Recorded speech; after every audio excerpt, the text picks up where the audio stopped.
दोस्तों आज का हमारा टॉपिक है hijacking of Indian plane IC-814। Plane को हाईजैक कर मसूद अजहर को छुड़ाने की कहानी। आखिर ये कैसे हुआ? आखिर आतंकी प्लेन में कैसे घुसे? क्या इसे रोका जा सकता था? तो आइए जानिए पूरी कहानी।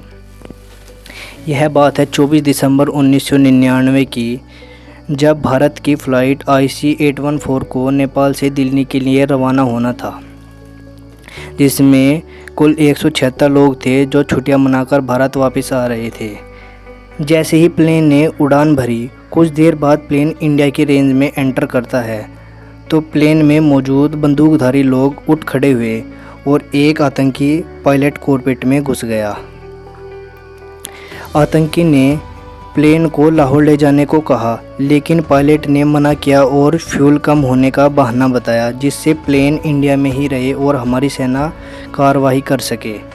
आतंकी की नज़रों से बचकर पायलट ने एक इमरजेंसी मैसेज भारतीय एयरप्लेन कंट्रोल अथॉरिटी को भेजा, जिसमें भारत को प्लेन हाईजैक की बात पता लगी, परंतु हाईजैकर ने प्लेन को लाहौर ले जाने की जिद की।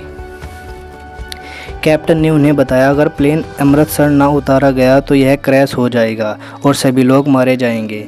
इसके बाद आतंकियों ने अमृतसर के लिए परमिशन दी और कहा कि फ्यूल को जल्द ही भरवा के लाहौर के लिए निकले। कुछ देर बाद प्लेन अमृतसर से लैंड हुआ। अब कैप्टन को लगा कि शायद अब भारतीय सेना उन्हें बचा लेगी।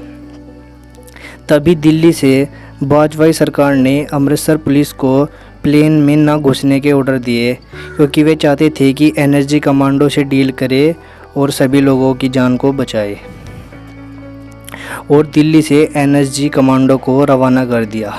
इस बीच पुलिस ने फ्यूल भरने में देरी की, जिससे कमांडो अमृतसर पहुंच जाए। लेकिन कुछ 30 मिनट बाद आतंकियों को शक हुआ और उन्हें लगा कि कुछ ना कुछ गड़बड़ है, जिसके चलते उन्होंने बिना फ्यूल भरे ही प्लेन को लाहौर के लिए तुरंत उड़वा दिया। पायलट को भी प्लेन उड़ाना पड़ा, क्योंकि उन्होंने एक पैसेंजर रुपेन कतियाल को चाकू से घायल कर दिया था।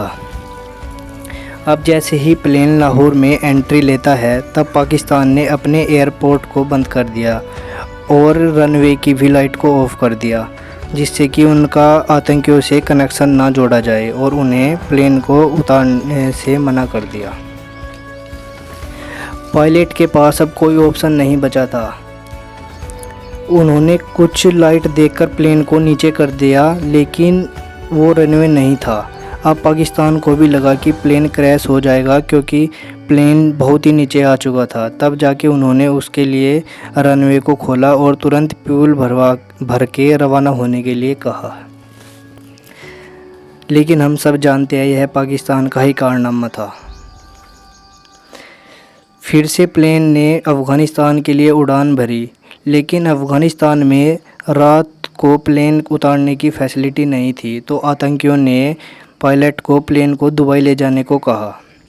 इस बीच रुपेन कटियाल की खून बहने से मौत हो चुकी थी। जैसे ही भारत को खबर मिली कि प्लेन अब दुबई की ओर जा रहा है, तो भारत ने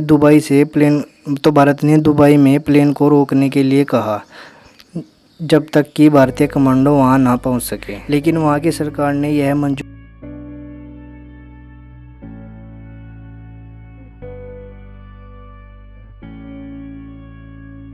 लेकिन आतंकियों ने दुबई में कुछ घायल लोगों को और बच्चों को उतार दिया और फिर से फ्यूल भरवाकर प्लेन अफ़गानिस्तान के लिए रवाना हुआ।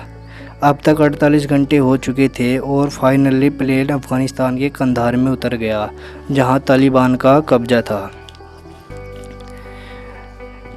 फिर 4 दिन बाद भारत ने एक टीम बातचीत के लिए कंधार भेजी, जिसमें कुछ कमांडो को छिपा के ले जाया गया, जिससे वे कमांडो ऑपरेशन कर सके। लेकिन भारत के इस प्लेन को वहां चारों तरफ से घेर लिया गया, जिससे केवल बातचीत का ही ऑप्शन रह गया था।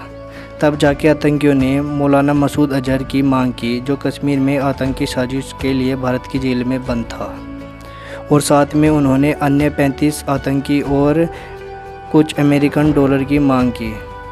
लेकिन बाद में 3 आतंकवादियों के लिए ही सहमति बनी, जिसमें एक का नाम मसूद अजहर, उमर शेख और मुश्ताक अहमद थे।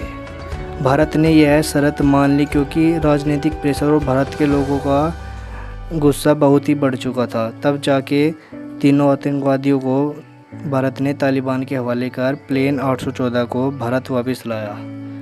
तो यह थी आज की कहानी। क्या भारत ने अमृतसर पुलिस पर भरोसा न कर गलती की? क्या नेपाल भी इस साजिश में शामिल था? आप लोग कमेंट करके बताइए और इस वीडियो को लाइक करें एंड चैनल को सब्सक्राइब करें। धन्यवाद।